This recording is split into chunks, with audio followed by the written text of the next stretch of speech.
Kidd Kraddick in the morning.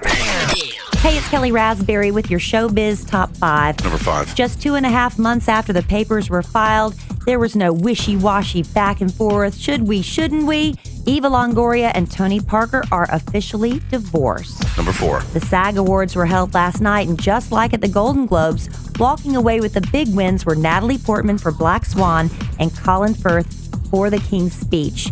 And these two are now shoo-ins for Oscars. And in a big upset, The King's Speech won for Best Movie Ensemble and took away that win from The Social Network. Number 3. Chris Brown is asking for his restraining order to be lifted. It's been 2 years since he beat up Rihanna and was ordered to stay at least 100 yards away from her.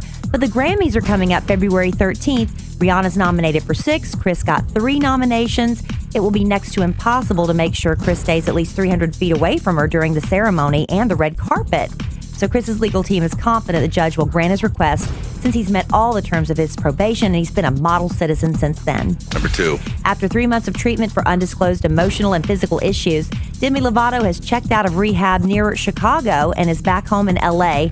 Also checking out of rehab yesterday, David Arquette. He went in January 2nd for some alcohol-related issues, but he is now home and is committed to staying sober. Number 1. Checking into rehab, Charlie Sheen.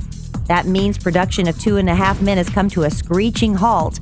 Now, when Charlie went into rehab last February, the crew was only partially compensated. So the 300 staff people who work on the show are grumbling because they're thinking they're only going to get half pay again. Well, the studio hasn't made a decision on that one yet, but the crew knows without Charlie, there is no show, period.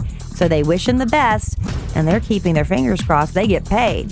That's your Showbiz Top 5. Kidd Kraddick in the morning.